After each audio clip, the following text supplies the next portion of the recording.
Esto es Subterfuge Radio. Bienvenidos y bienvenidas a una nueva dosis de simpatía por la industria musical en Subterfuge Radio. Simpatía por la industria musical como contenedor de experiencias profesionales que creo más que necesario compartir. La propia vida de otros como vademecum para conocer los síntomas de la tuya propia. En muchas entregas se ha hablado de escuelas de negocios, de formación, pero nada como la calle, nada como la inercia para afrontar casi todas las cuestiones donde la teoría solo tiene un matiz formal. Hoy recibimos en el estudio Alfonso Santiesteban, de la calle Almirante, a altas dosis de todo esto. Una persona que ha hecho mucho por el negocio y la dignificación de este, muchas veces desde las trincheras más complicadas, que son las que realmente te forman como persona y como profesional. Un placer recibir hoy en Simpatía por la Industria Musical a Eduardo Huervos. Bienvenido, Eduardo. Gracias. Un auténtico placer tenerte aquí. Nos ha costado un poco las pandemias, los horarios complicados. No nos ha ayudado nada. Pero bueno, un placer. Pero al final estamos aquí. Claro que sí, que es lo importante. Bueno, voy a empezar. Quería agradecer antes que nada a Cristóbal Hueto, que al final no ha podido venir aquí, que es nuestro común amigo, que ha sido un poco el intermediario. Es un impresentable. Dice que tiene mucho trabajo ahora. Pero bueno, agradecerle la intermediación porque, bueno, gracias a él, bueno, eres una de las razones por las que estás aquí. Venga, vamos a empezar haciendo un testimonio que da Emilio González en la página de fans de los Chichos, que luego hablaremos y mucho de los Chichos, pero bueno, me parece una buena introducción. Dice, pues en principio deciros que prácticamente casi yo nací y Eduardo ya estaba ahí. Se ha ganado el derecho al título de cuarto Chicho. Sin duda los Chichos determinan tu vida profesional, ¿no? A principios de los 70 empiezas a trabajar con ellos. Pero ¿quién era Eduardo Huervos antes de que esto pasara? Pues Eduardo Huervos era nada y menos. Yo me gustaba mucho la música. Yo tenía un grupito, y yo cantaba muy mal, pero tenía mucha cara. Y entonces, pues ya a mí no me cortaba subirme a un escenario ni nada, y hacíamos nuestros pinitos. Además te diré como detalle que mi bajista era Marco García Montes. El abogado. El abogado. Buen bajista y muy buena persona. Uh-huh. Y bueno, empezamos por ahí. Entonces estábamos contratados en una terraza, un merendero, en el Puente de Vallecas, y bueno, y actuábamos fines de semana. Uh-huh. Y llegamos a tener hasta un club de fan. La discoteca Lover. No, eso fue antes, era la Rosaleda. La Rosaleda. Uh-huh. Discoteca Lover, eso fue después. Con Eddie y los Cracks. Eddie y los Cracks. Uh-huh. Vale. Eddie y los Cracks y su batería de goma. Que el batería luego fue Henry, de Henry and the Seven. Uh-huh. Sí, ese era el batería nuestro, que era muy bueno, por cierto. Si el peor era yo, ya lo he dicho antes, que yo cantaba muy mal, pero tenía mucha cara. Y bueno, pues allí actuando los fines de semana yo dije, si yo de esto no voy a vivir, porque yo no tengo futuro cantando. Tengo aceptación, pero digo, y si me paso al otro lado, entonces me pasé al lado de la contratación. Uh-huh. Y caso curioso es de que hablamos con el empresario, con Augusto, y le dije, oye, si esto con nosotros funciona muy bien, era un merendero sí. Familiar, si esto con nosotros que no somos nada funciona muy bien, si traemos a alguien conocido, a alguien famoso, pues yo creo que esto funcionará mucho mejor. Bueno, pues empieza a mirar, y eso fue el primer contrato que yo hice en mi vida, que se lo hice a Fórmula Quinta. Ajá. Que cosas de la vida, sigue siendo artista mío. Ahora es artista mío hace ya muchos años. Ajá. Bueno, Paco Pastor estuvo por aquí en el programa, un tío encantador además, o sea, con una historia también apasionante.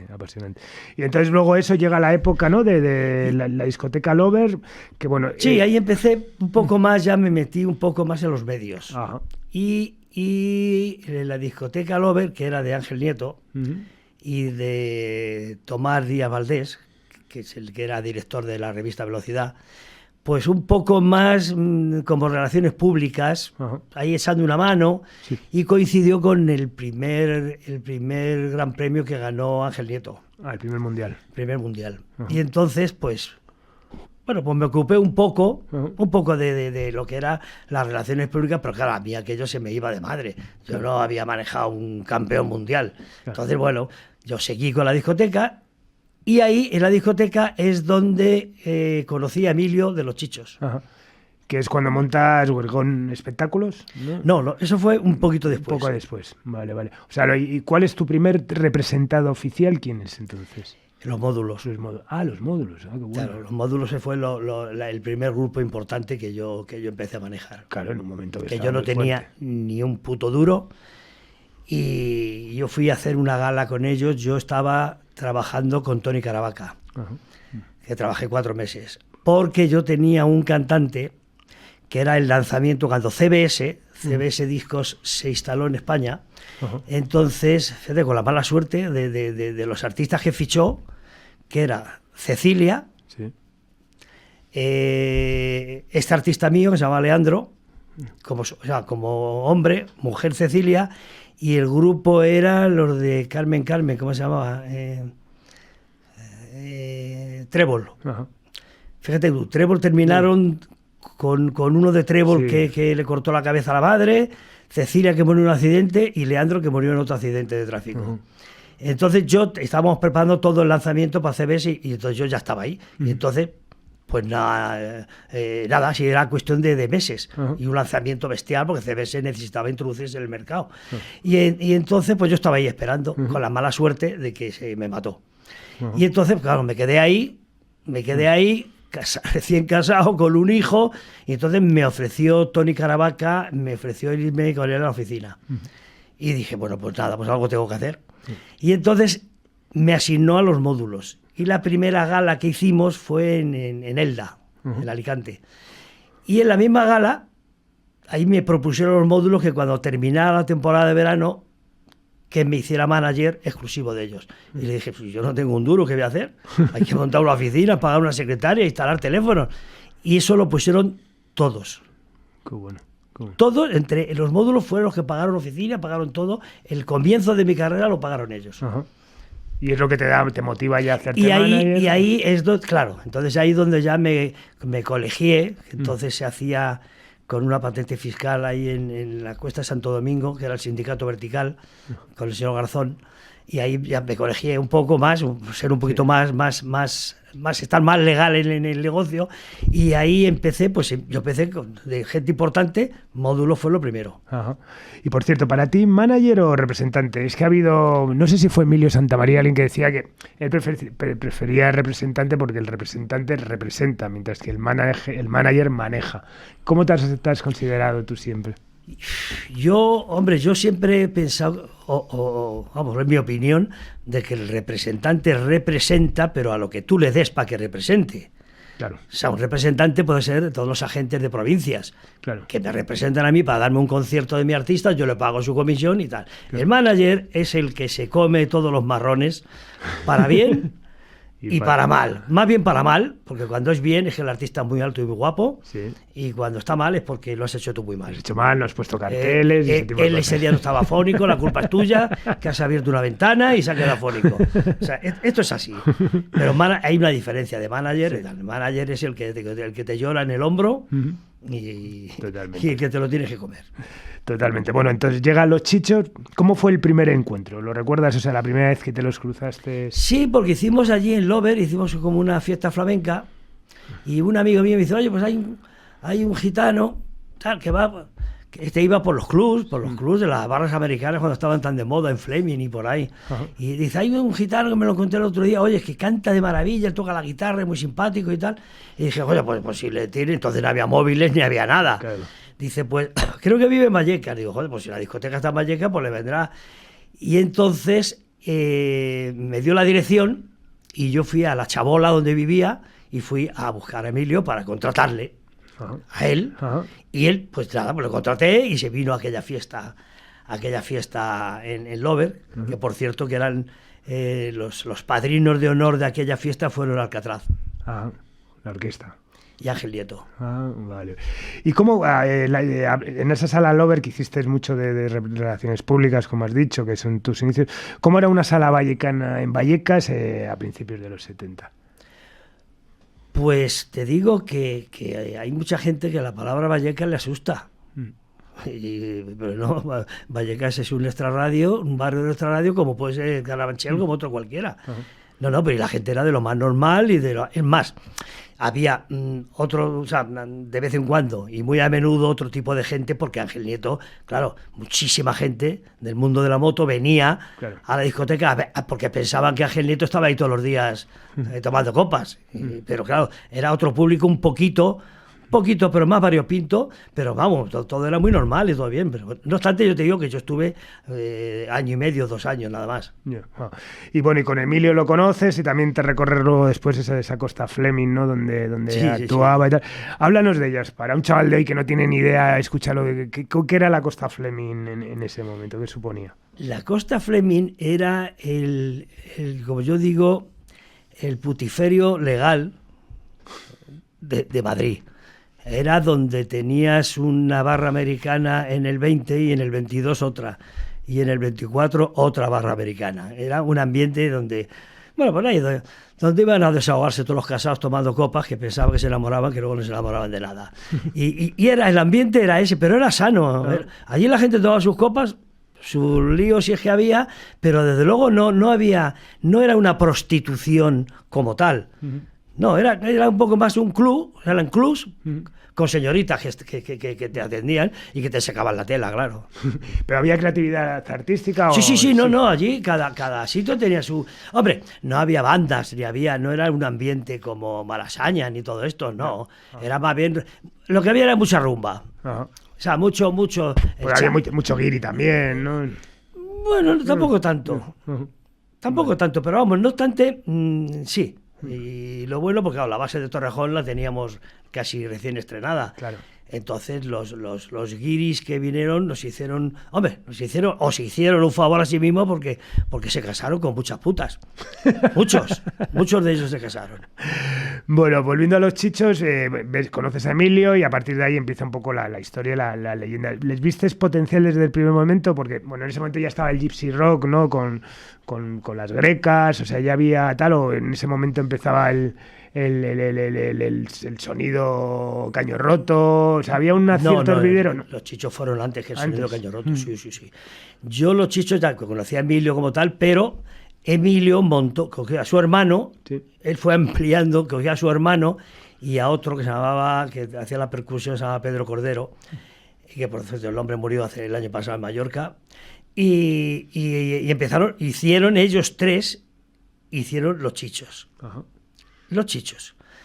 Que era un trío de rumba. Sí, era un trío de rumba, bueno. Los tres. Y entonces, Emilio vino un día a verme a mí, yo ya tenía ya la oficina en la Plaza de los Mostenses, entonces vino Emilio a verme y me dice, mira que tengo un grupo ahora, que ya no soy solo, que puedo, que tal, y le dije, pues venga, entonces yo programaba una sala en Vigo, se llamaba Electra, y entonces pues los contraté y para hacer 4 días en Electra de Vigo. Y entonces me llamaron, y cuando salíamos de viaje me dice, oye, que va a venir un amigo nuestro a echarnos una mano y tal, que se llama Jeros. Y dije, bueno. Y en el camino, el Jeros dice, hombre, yo tengo algunas canciones, no sé, a mí me gustaría ver si eso se pudiera. Los Chichos no habían grabado, ni tenían ni pensamiento. Y entonces le dije, bueno, pues nada, pues esto un día me la grabas en un cassette y... Vale, pero esto era muy incisivo. Y cuando llegamos a Vigo ya estábamos en el camerino y me dice, mira, pero te la voy a cantar, a ver qué te parece. Y entonces me cantó el libre quiero ser. Y me quedé tonto. Pero es que después de esto me canta el ni más ni menos. Y digo, pero este tío es un autor, pero vamos, medio sabiendo leer y medio sabiendo escribir. Entonces, claro, él no pertenecía al grupo, él era como amigo invitado en aquel concierto. Pues, lo que son los gitanos, que se unen, oye, pues vente con nosotros, venga, va. Y ahí se quedó la cosa. Y yo dije, oye, este tío tiene potencial. Y a renglón seguido, a los pocos días, o al mes, el padre de Paco de Lucía contactó con Emilio y los llevó, él fue el que los llevó a Phillies. Y le dijo, la guitarra que vais a venir a Phillies, que entonces Paco Lucía era de la compañía de Phillies, que vais a venir allí, que he hablado de vosotros en la compañía.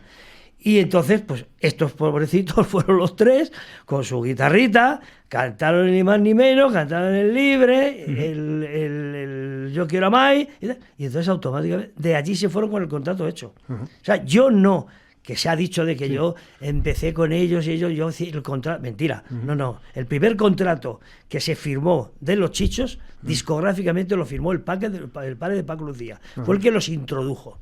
Yo me hice cargo de ellos al año siguiente.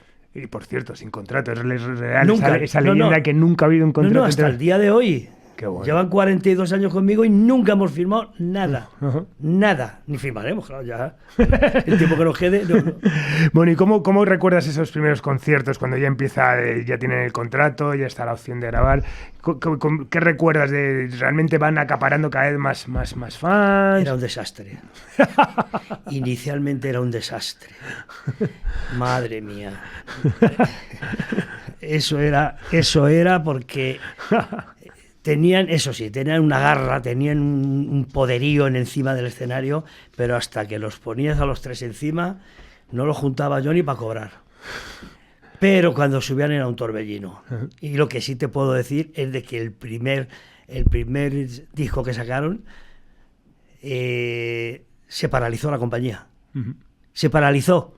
Hicieron 10.000 vinilos de prueba y en menos de 15 minutos estaba vendido. Y vendieron 1 millón. Entonces se paralizó el almacén, todo. Entonces cuando se grababa el vinilo, entonces cortar el acetato y empezar a fabricar, y vendieron 1 millón. 1 millón de aquel disco, del primero, ¿eh? Sí.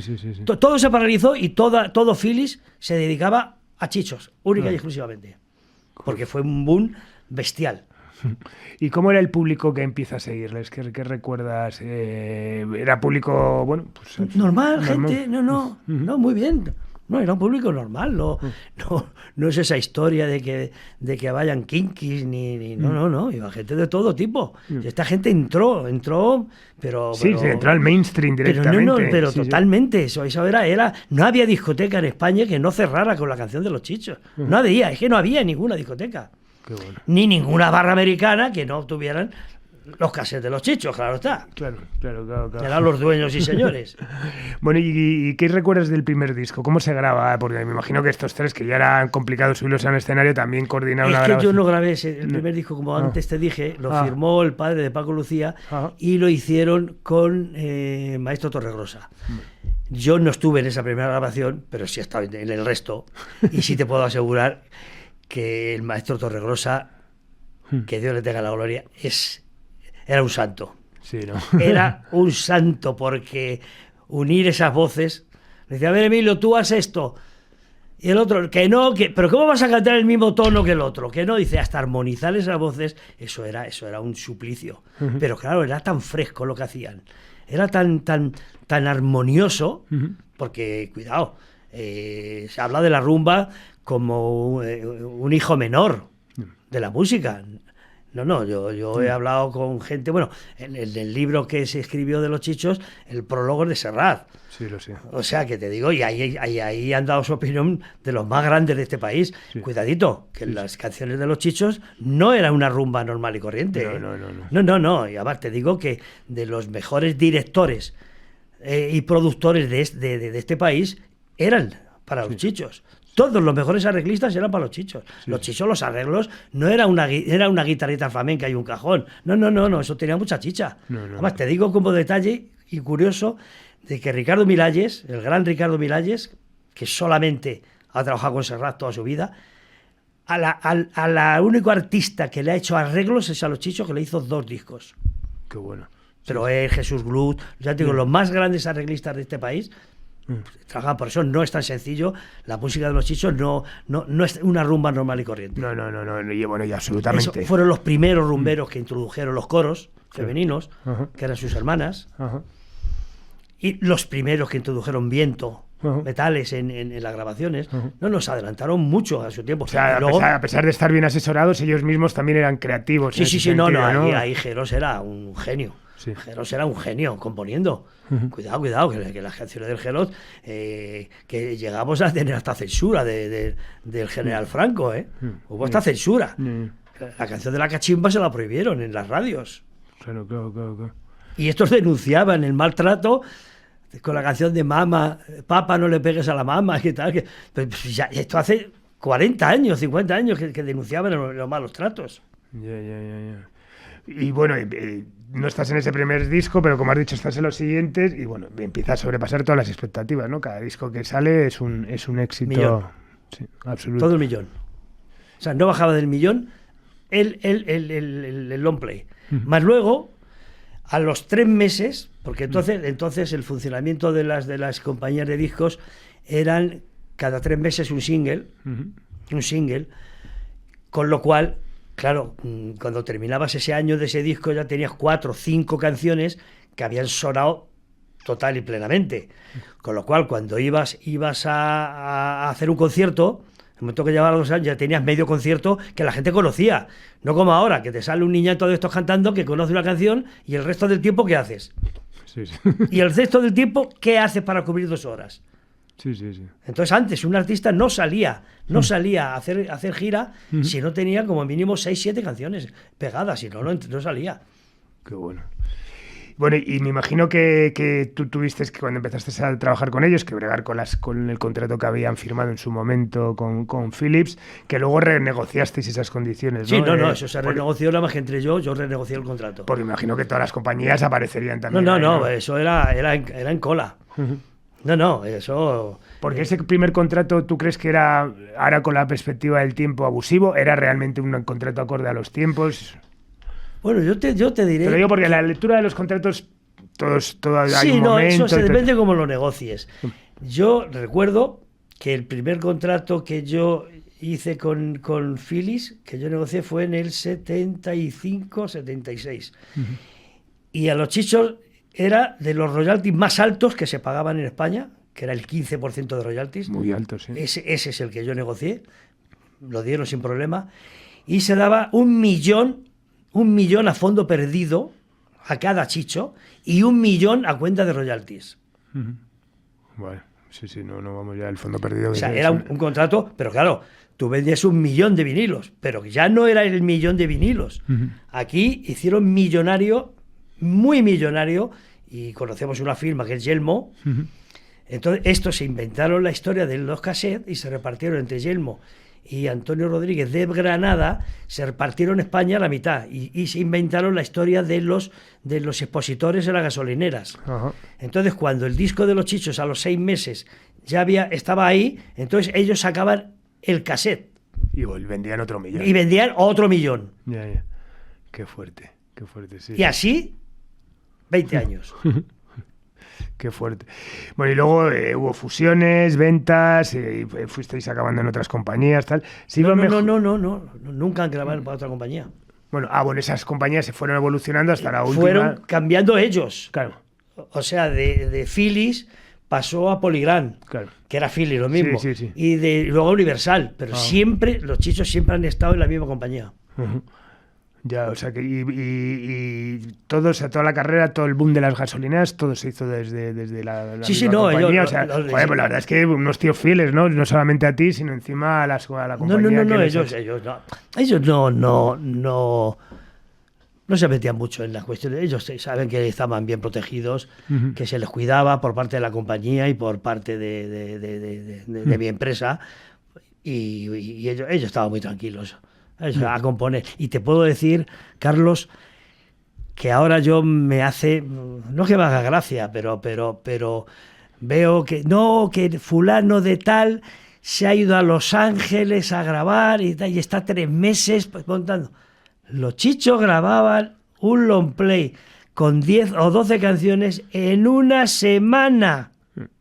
En una semana, por la noche, ellos grababan siempre por la noche, se grababa el long play.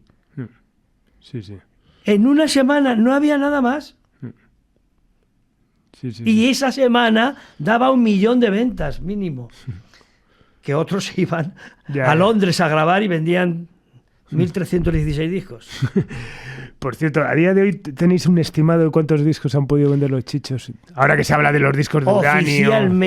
Oficialmente, te digo que según la FIBE y todo y compañía, de todo lo que hemos podido investigar y lo que yo he podido sacar dentro de las liquidaciones mías de royalties, alrededor de unos 26 millones en España.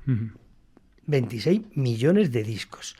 Son muchos, ¿eh? Son muchos discos. O sea, yo te puedo decir que Julio Iglesias, mi ex artista, que Dios le tenga la gloria, Camilo, tú sumas a todos y entre todos no han vendido 26 millones de discos en España, ninguno.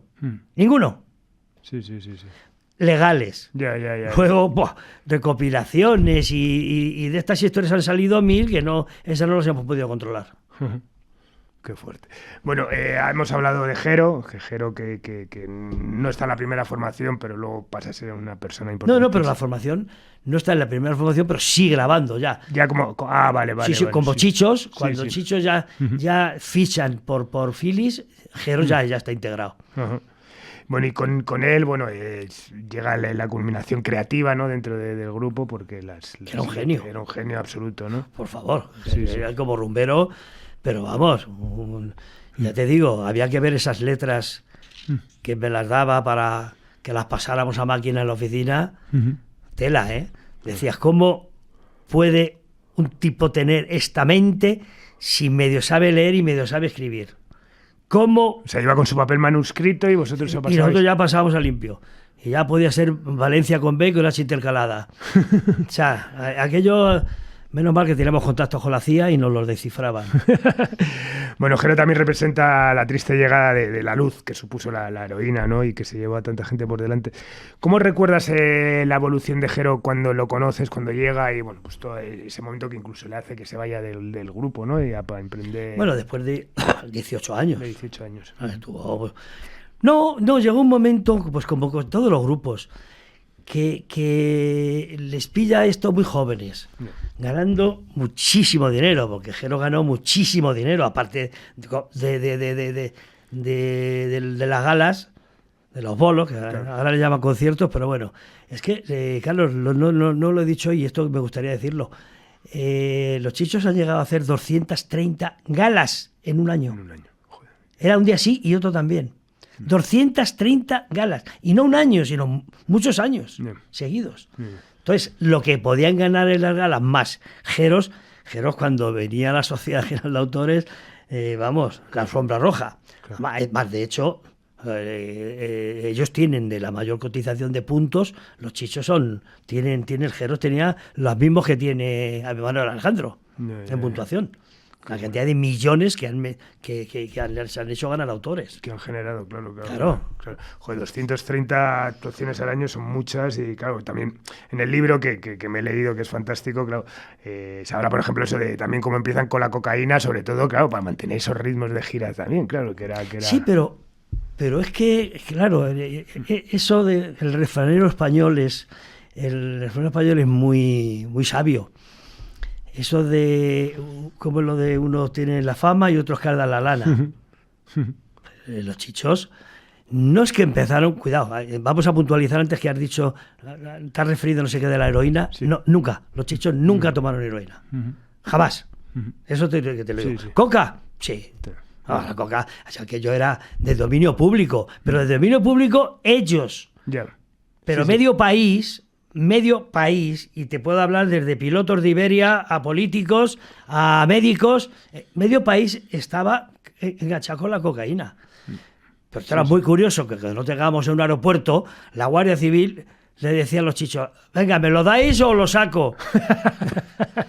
Pero había una cosa que era una maravilla, que era abría el maletín y sacaba el casé, el último, y ya la Guardia Civil dice, venga, a pasar, venga. Claro, porque sabían que esta gente no traficaba, era su consumo propio. Bueno, por ir terminando con los Chichos, eso me parece entrañable el reconocimiento que te hacen, ¿no? Por tu aportación como el cuarto Chicho, ¿no? Bueno, hombre, es que yo he aportado también lo mío. Claro, por eso, vamos a ese punto además, porque bueno, ya sabes que este podcast, sobre todo también, aparte de reivindicar figuras como tú y carreras como la tuya, también al final hechos concretos, ¿no? Y bueno, repasando todas las cosas que eso, pues de repente ese primer disco, que es el popurrí más largo que se hacen un poco de canciones, ¿no? Ese fue la del Para que tú lo bailes. Sí, exactamente. ¿Cómo surge de repente hacer una historia que era alguna novedad? Vamos. Eso surgió de la forma más tonta y que me costó más convencerles. Porque explicarles lo que era un popurrí no era fácil. No era fácil. Entonces estaba de director general, estaba Carlos Pinto, un portugués, y de director artístico estaba Gonzalo García Pelayo. Entonces veníamos de hacer un disco que Gonzalo se empeñó, que claro, los chichos sintetizadores y historia, pues claro, eso no era. De hecho estuvo en el mercado un mes y se retiró. Se llamaba Adelante, que era un disco con sintetizadores, los chichos. Es que no es su estilo ni su música, pero bueno. Y entonces Carlos Pinto me llamó, él y Alfredo Garrido, y me dijeron: Eduardo, tenemos una idea. Queremos hacer esto, un popurrí, porque hay temas como para hacer un popurrí de 1 hora. Dice, y esto no va a haber, si antes los chichos se cierran las discotecas, con esto es que van a abrir y van a cerrar. Y dije, ya, pero esto no hay que grabar. Hacemos el montaje nosotros. Y entonces le dije, bueno, ya, pero esto está fuera de contrato. Y entonces, le saqué. No, negociamos 2,5 millones para cada uno. Qué bueno. De aquella época. Sí. Pagaron 10 millones, porque ahí entré yo, a mí me pagaron ya. A partir del tercer disco yo ya cobraba igual que ellos 1 millón. Entonces,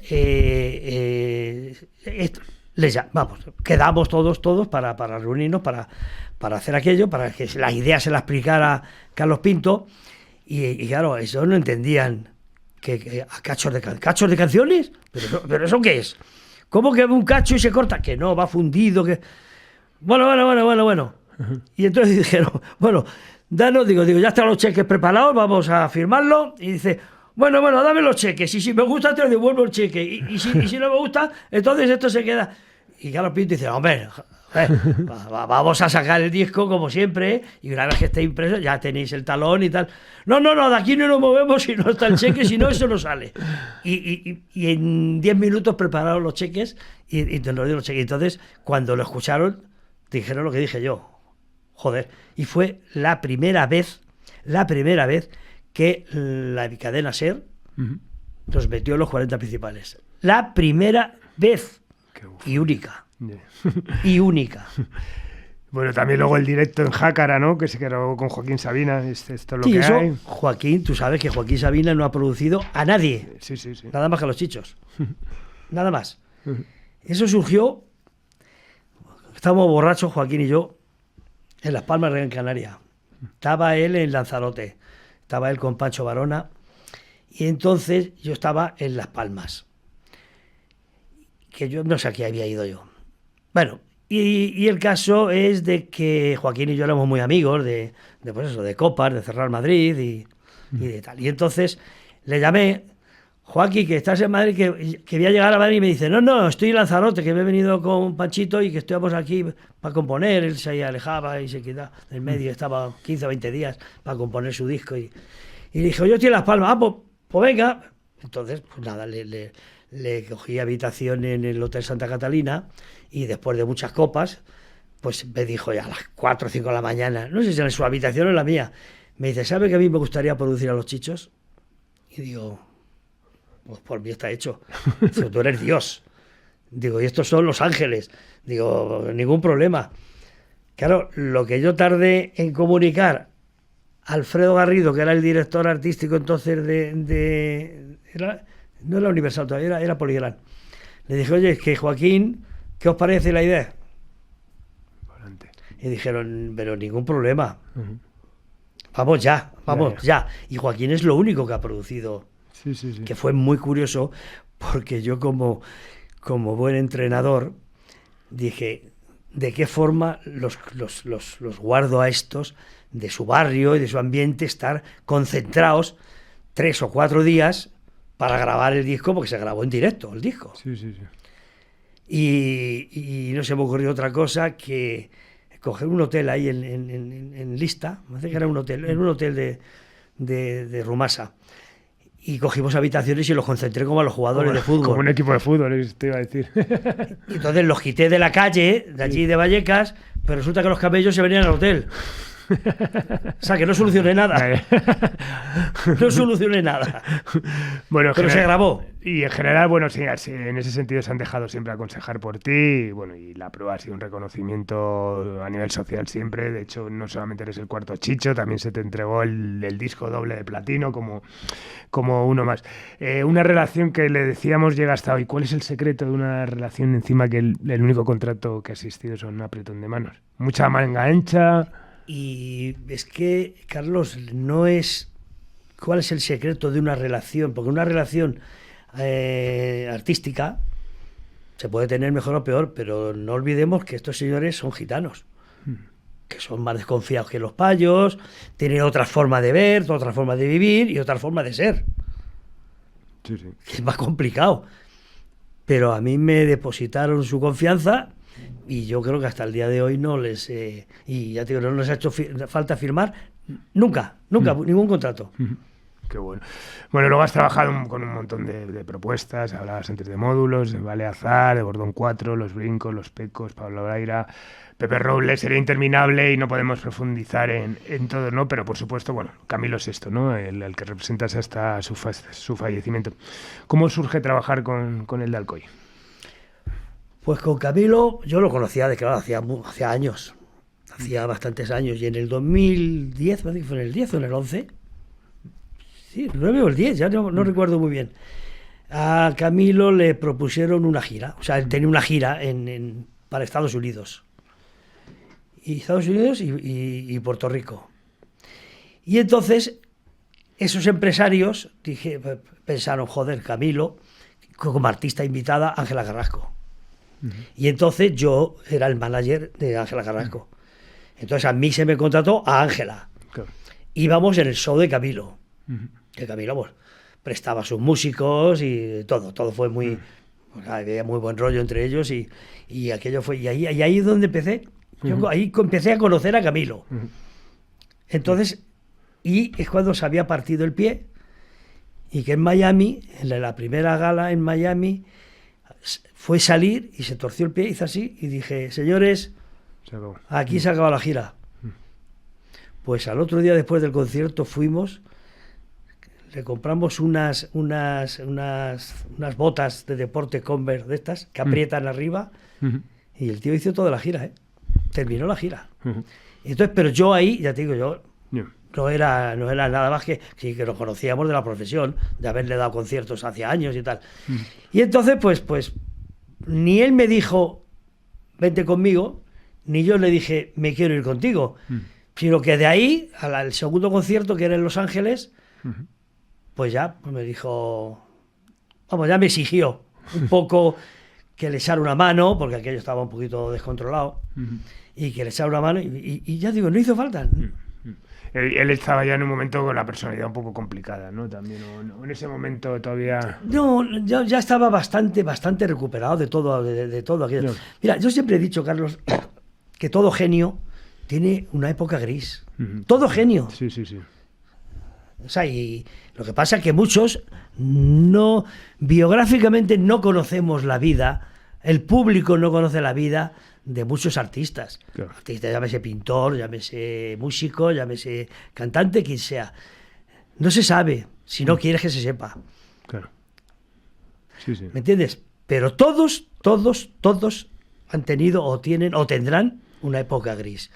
Lo que pasa es que Camilo probablemente no la supo canalizar.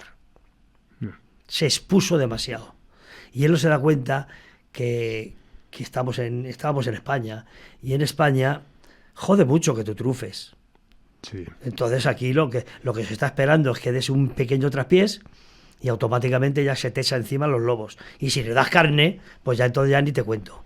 Y él colaboró a eso. Y es cuando yo ya me hice cargo de su carrera, pues hombre, ya cambió todo esto de la película. Es cuando grabamos la canción con el Papa, Todo esto, sacamos el disco de Camilo 70, ya se hizo el sinfónico, la imagen se cambió totalmente en todos los aspectos, se hizo entrevistas, cosa que él no había hecho nunca, no quería hacer, pero hicimos entrevistas. Cuando se sacó el disco de Camilo 70, atendimos a los medios que hay que atender, Claro. a la gente que él tenía respeto porque la había respetado. Y claro, coincide que esos son los periodistas de verdad. O sea, Carlos Herrera, bueno, no quiero decir más. Bueno, me imagino de todas formas trabajar con eso, aunque que creo que por supuesto participaste en esa recuperación después de un momento que tuvo ahí un altibajo un poco emocional que transmitió claramente. No, altibajo no, bajo. Bajo, bajísimo. Ni alto ni bajo, bajo. Vale. Pero bueno, que sería eso, trabajar con eso, artísticamente era un genio, pero bueno, tenía también el complemento familiar alrededor que precisamente... Sí, y las compañías que tenía. Y quién estaba alrededor. Que eso era el testamento un loco. Claro, con eso no puede... No, porque claro, les interesa tenerle dormido. Claro. Bueno, fue duro, sé que al final hubo una polémica con la familia, con su hijo y con su madre. No, yo no tenía ninguna polémica. La madre... No, no digo contigo, que al final todo explotó y bueno, pues... Explotó porque ellos tendrán unas razones y yo no hablo de mí. Sí. Porque yo administrativamente no tenía nada que ver. Yo lo contrataba tanto y tanto se pagaba y punto. Y yo no he fallado nunca, ni él ha fallado nunca. Que luego cuando viene la muerte de Camilo, pero es que anteriormente esa señora, por decir algo, esa señora ya dijo en prime time, en televisión, de que la habíamos abducido y que le habíamos hecho cambiar el testamento, que le había quitado a su hijo de heredero y tal. Y claro, el tiempo nos dio la razón. El tiempo nos dio la razón, que esa señora no ha salido a pedir perdón. Ni a decir, señores, me he equivocado, mi hijo es el heredero universal. No, eso no se dice. Se dice de que le habíamos hecho a Camilo firmar el que su hijo lo desheredaba y lo quita. O sea, todo eso es incierto. Claro. Entonces, los líos los buscas y los quieres buscar tú. Claro. Pero a mí yo no he entrado en ese negocio porque no tiene nada que ver. Claro. No, aparte, claro, si lo proyectas sobre esa prensa que hablamos así un poco... No, pero esa prensa lo que le interesa es eso. Totalmente, claro, el morbo. Claro, sí. O sea, a mí me han pasado ofertas, ni te lo puedes imaginar. Ya me imagino. Pero claro, no interesa la carrera de Camilo. Yo te puedo asegurar que en los últimos 10 años con Camilo hicimos 7 giras. Y particularmente, mandaba a reportes de los conciertos, pues desde Nueva York, como México, como Chile. Nadie, ningún medio publicaba nada. Nada. Ya. O sea, y aquí hay una cosa que me gustaría decirlo. Y es de que yo no tengo, por favor, Dios me libre de tener nada contra ningún artista, no voy a decir nombres, de los que hacen giras americanas. Yo te puedo asegurar, Carlos, y eso es muy demostrable, que los únicos dos artistas de conciertos de 8 a 10.000, 12.000 personas, los únicos es Alejandro Sanz y Camilo VI. Los únicos. Los demás todos son locales de 4.000, 5.000, 3.000. Ninguno. El único Alejandro Sanz son los que llenan los arenas de México, el Movistar Arena de Chile, el Luna Park de Buenos Aires, hasta la bola. Y al año siguiente vuelves y lo vuelven a llenar. Sí. O sea, que no nos cuenten muchas milongas que nos cuentan, porque es mentira la mayoría de ellas. Bueno, hablando de Latinoamérica, has trabajado y trabajas muchas giras por allí. ¿Cuál es tu relación con ese continente? ¿Cuál fue ¿Recuerdas la primera vez que organizaste algo allí? Con los Chichos. Fuimos a Venezuela y no se me ocurrió nada más que a mí hacer a los Chichos en Venezuela, fuera de España, en Navidades. Pues imagínate lo que es para un gitano estar fuera de su casa en Navidades. Pues claro, la Nochebuena estábamos en Caracas, la Nochebuena allí todos llorando en la habitación, pero es que el día 26 estábamos en Madrid. Suspendieron y todo. Dijeron, se ha acabado. Sí. No, y el fin de año a Madrid. Pero la primera vez que yo salí de España fue fue a Caracas. Bueno, y viviste ese momento en que hacer las Américas era real, ¿no? Que realmente era un complemento al final de Sí, pero de no la es Carlos Joveda que hacerlo, ¿eh? Ya. Ahora hay medios, Ya. pero... Sí. Pero... Hombre, yo me acuerdo hablando de Venezuela, estuvo el pobre Alfredo Fraile contando, la primera vez que fue con Julio Iglesias a Latinoamérica también fue a Mira, a mí Venezuela. la persona que más me ayudó en mis inicios, porque entonces estoy hablando de Centroamérica y Sudamérica, fue Emilio Santamaría padre. Ajá. Emilio Santamaría, que entonces él Sí. ya me llevaba 10 años en América. Él me ayudó mucho, me dio muchos contactos y la gente... O sea, él era un tío muy respetado y por venir de su mano a mí me respetaron mucho y se me abrieron muchas puertas, del cual te estaré siempre agradecido. ¿Y en qué país has viajado más? ¿En cuál has profundizado más? Pues no lo sé. Norteamérica. Norteamérica. Que a día de hoy además sigues haciendo, ¿no? Te giras. Sí, ¿no? he hecho ahora, hemos terminado en noviembre, hice la gira de Melendi. Y ahora en marzo hacemos Estopa. Ajá. ¿Y cómo surge la opción? Porque tú tienes aquí tu agencia para hacer, digamos, las giras nacionales. ¿Cómo surge la opción de repente organizar para gente de otras oficinas en Latinoamérica? ¿Por qué? Pues hombre, cuando tú tienes un artista como Camilo Sesto, se te abre todo. Claro. Todo. Pero tú tienes ahí, por ejemplo, oficina, tienes No, socios. yo tengo mis empresarios. Tus empresarios, claro. Yo soy muy fiel y si a mí un empresario que me ha contratado a Camilo durante años me funciona, yo no cambio. Claro. Yo no cambio. Yeah. Si este señor me funciona, aunque otro me ofrezca más. No, yo tengo mis empresarios en cada país y con ellos trabajo. Yo digo, oye, vamos a hacer esto. Pues ahora estamos con un proyecto de hacer a Víctor Manuel. Bueno, pues en octubre, que ahora regresa Víctor Manuel con 70 años de carrera y tal. Pues estamos ahí. Yo tengo mi red de empresarios, que son gente muy seria. Porque eso me ha costado a mí muchísimo trabajo. Pero Camilo también ha colaborado mucho. Porque ya los empresarios que manejas no son empresarios de una salita. Hablamos de grandes promotores. Claro. Sí. Y eso, claro, eso no es que yo me aproveche. Yeah. Es que antes se han aprovechado de mí. Claro. ¿Me entiendes? Entonces, Carlos, ley de vida. Claro, esto es una carrera. Y entonces, bueno, pues lo importante es esas amistades, conservarlas, ser serio en el trabajo, porque lo de hacer los Américas no es tan fácil tampoco como la gente lo cree. Y ahora hay productores, hay sonido y tal, pero tú no sabes lo que esto era hace 30 años, ¿eh? Yeah. Bueno, hablas además de esa fidelidad con los empresarios con los que has trabajado y ¿cuál es tu percepción en general del gremio de la representación artística? ¿Es un gremio solidario? ¿Te has encontrado más zancadillas que puertas abiertas? Lo que decías un poco, igual al principio asumes que tengas que pagar un peaje. ¿Pero te refieres ahora? Sí, en general. ¿Actualmente o en general? Bueno, pues si hay alguna diferencia en lo que era lo que... Sí, total. Por favor, La cuéntanos. diferencia en general, cuando yo empecé hace 43 años, te digo que hasta hace 20. Hasta hace 20 se funcionaba de una forma totalmente diferente. Los hombres éramos hombres. En el negocio. Un representante a mí me llamaba, no sé, Antonio Rodríguez de Málaga, que era el que manejaba aquella zona, y me decía, Los Chichos o Fórmula Quinta o tal, el día 10 de agosto en Chiclana. Y no hacía falta nada, ni contrato ni nada. Él sabía su función y yo sabía las mías. No hacía falta nada. Y ahora el 70% de los agentes, de los managers, tal, es una mierda. Pero es que lo digo con todas las palabras. Sí. No tienen ni puta idea de qué es este negocio. No se lo han trabajado. Ahora hacen inaccesible al artista. Pero si el artista tiene que vivir del público. Ahora, un artista que le ha pegado una canción, se cree el rey del mambo. Y los managers son peores. El coche lo pone en marcha atrás. En una fiesta de un pueblo le ponen marcha atrás, termina de actuar en la última canción, le mete el coche y se lo llevan. ¿Pero qué es eso de no atender a la gente? Pero si de eso tienes que vivir.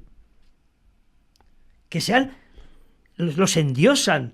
Claro, pues así luego la hostia se la pega al más grande, porque no están preparados, ni los unos ni los otros. Totalmente. ¿Y de asociaciones como Arte participas en ellas? Sí, yo soy socio fundador. Además, te digo como curiosidad que las primeras 30.000 pesetas, eso se fundó con 30.000 pesetas cada representante, y las primeras 30.000 fueron las mías. En el Hotel Montesol, en la calle Montera. O sea, que fíjate si estoy de acuerdo. Sí. Estoy de acuerdo, pero se podía hacer mucho mejor. Siempre se puede. Pero mucho mejor. Sí. Todo se puede mejorar. El asociacionismo siempre es complicado, y más en este país. Exacto. Además, o sea. Y más que todos nos creemos que sabemos más que nadie. Bueno, en que nos hablabas antes de esa gira con Víctor Manuel celebrando su aniversario. ¿En qué proyectos andas ahora involucrado? Pues, Carlos, estoy con lo de Stop ahora mismo. Empezamos el 15 de marzo, empezamos en Orlando y acabamos en Nueva York. Y en mayo tengo proyectos. No es proyecto, está firmado, está todo, pero a cambio falta un pequeño detalle que me vas a permitir, no te puedo decir quién es el artista, Vale. porque no está. Está firmado, está todo ok, todo en marcha, pero falta un pequeño detalle. Entonces, ahí está. Y luego estamos ya preparando lo de octubre ya para Víctor Manuel. Si llegamos a un acuerdo, pues oye, yo encantado de devolverle otra vez, porque él tiene su público. Bueno, ¿y estás atento a nuevas propuestas o prefieres trabajar ya con gente consagrada? ¿A qué te llamas Pues hombre, propuestas? Si te gusta descubrir, oye, pues mira, hay un chaval que canta tal... ¿Pero qué se va a descubrir? Ya. Sí, yo te estoy preguntando. Si todo lo que hay hoy día es vergonzosamente malo. Si es que lo triste que, por ejemplo, lo que era Sur y Centroamérica, España era el referente donde todos bebían, desde, bueno, no voy a decir nombres, pero España era una máquina de hacer artistas y de hacer canciones. Y ahora nos estamos comiendo el reggaetón y toda esta mierda de música que estamos trayendo. Pero ¿esto qué es? Pero ¿esto qué es? ¿Va a volver un Manuel Alejandro o un Perales a hacer? Si es que hoy día Perales graba un disco y es que aquí pasa desapercibido. Si es que estamos inundados con este tipo de historia que no nos va ni nos viene, que esto no es nuestro. Es que estoy viendo cosas que me dan hasta pena de artistas que se van hacia ese lado, colaborando con el DJ no sé qué, el otro. Pero si de estos son setas, si mañana hay otro y al otro, ¿y qué es lo que hace si es el mismo playback? No hay creatividad, no hay armonía musical. ¿Cómo podemos? Yo me tengo que encender, porque claro, yo he tenido mucha gente, he manejado gente, pero gente muy sensible y artistas. Y claro, veo esto, escucho esto, y es que me tengo que encender. A mí me daría vergüenza decir que soy el manager de Omar Montes. Yo es que no lo llevaría en mi oficina en la puta vida, con permiso, y perdonen los oyentes. Yo es que no lo dejaría entrar a mi oficina. Eso no hace un favor a la música. Y se lo digo en una radio, y si me lo encontrara, se lo diría. Le diría, ole tú, que sin hacer nada te has hecho millonario, medio inculto que eres, pero es que encima sin hacer nada positivo, no aportas nada, y sin embargo, oye, le felicito. Al que no felicito es al que lo sigue. Bueno, ¿y con quién te hubiese gustado trabajar? ¿En quién esa espina que se te ha quedado clavada? O igual has trabajado con todo el que No, ¿sabes lo que pasa? Que yo he trabajado con Joe Cooker, he trabajado con Diana Ross. Entonces dime después, ¿con quién? Claro. Yo hice la producción del primer concierto de Frank Sinatra, bueno, el primero y único que se hizo en el Bernabéu. Y nacionales, pues he trabajado con casi todos, directamente artistas míos o otros que me los han pedido y los he hecho. No he echado de menos a ningún artista. Alejandro Sanz es un tío que le veo muy trabajador, muy está ahí en la línea, no se mete en líos ni en follones. Esa de admirar. Y respeto y admiro a Rafael de que chiquillo, para un poquito, que este hombre le da un infarto un día en el escenario. Sí, bueno, yo creo qué monstruo, Dios mío, de mi corazón. Totalmente. Qué vitalidad y qué ganas de estar ahí arriba. Bueno, y a nivel industria, ¿a quién destacarías de todos estos años? Me refiero a de ejecutivos, directores de compañía con los que has trabajado. Hombre, yo te puedo decir Fernando Crespo, Grande. Y trabajó mucho con los Chichos. Él hizo mucho por los Chichos en las producciones. Y bueno, él se ocupó mucho del catálogo de los Chichos, Fernando Crespo. Y desde luego, mi mayor es otra a las cosas que me refiero. Es que antes un presidente de una compañía de discos, don Mariano de Zúñiga, por ejemplo, presidente de Philips y de Polygram, muchísimos años, es que era un presidente de una compañía de discos. Era un presidente. Y un ejecutivo de Televisión Española era un señor que iba con su traje y su corbata. Y si no iba con corbata, iba limpio. Y tú tenías que ir limpio para hablar con un ejecutivo. Pero es que ahora vas y resulta que el presidente de, llámese la compañía, le ves con los pantalones rajados, rotos, así caídos, y fumándose un canuto. Y te dice, no, que yo soy muy liberal. Y le dices, perdona, pero en manos de ti te voy a poner la carrera. Entonces, yo muy agradecido y mi reconocimiento a don Mariano de Zúñiga. Don Mariano de Zúñiga, qué bonito suena, sí. Que ha sido el presidente de Philips y Polygram. Qué ya bueno. Se jubiló el hombre y está muy tranquilo, pero es que se manejaban los artistas de otra forma totalmente antes las cosas. Es que antes tenías que ganártelo, es que tenías que ir radio por radio. Sí, totalmente. Es que en las redes sociales a todos estos comegambas les ha venido muy bien. Las redes sociales, porque es que ya no, antes tenías que sacar, tú sacabas un disco y hacías Madrid y te ibas a Albacete y hacías Albacete o bien a la derecha para Murcia o bien a la izquierda para Valencia y te hacías Madrid, Albacete, Valencia, Alicante, Murcia, Almería, radio por radio. Sí. Eso es lo que hacía un artista, claro. Promocionando. Totalmente. Se lo curraba. Sí. Entre eso te hablo de Rafael, Serrat, Sabina, todos, toda aquella generación, todo eso se lo han currado. Ahora, con las redes sociales y tal, pues no hace falta nada. Pero se ha perdido ese periodista radiofónico, eso tan vivo, tan bonito que había entre ellos, que a ningún periodista radiofónico le interesaba con quién te acostabas ni con quién te levantabas. Sí. A nadie. Sí, está claro, la evolución estatal ya no... Y se agradecía, y el periodista de provincias agradecía muchísimo que el artista fuera a su radio, no al hotel, a su radio. Sí, totalmente. Nada, bueno, nuevos tiempos, todo ha cambiado, has tenido la suerte de vivir ese momento de esplendor y nada, nos tenemos que despedir. Muchísimas gracias por tu testimonio, Eduardo, un auténtico placer. Por favor, gracias por la oportunidad que me dais de poder, no sé, si otro día necesitáis cualquier cosa de mí, yo encantado. Nada, genial, además me ha encantado la recta final, me hubiese encantado continuar, así que nada, pues nada, muchísimas gracias. Lo dejamos, hacemos un compás de espera, como se dice musicalmente, claro que sí. Y ya retomaremos esto en otra ocasión que me necesitéis. Muy bien, pues nada, despedimos esta nueva entrega de Simpatía por la Industria Musical desde el estudio Alfonso Santisteban de la calle Almirante, en Subterfuge Radio, con la comandante Laura Rodríguez a los mandos técnicos, y nos vamos, como no podía ser de otra manera, con los Chichos y su eterno Historia de Juan Castillo. Adiós.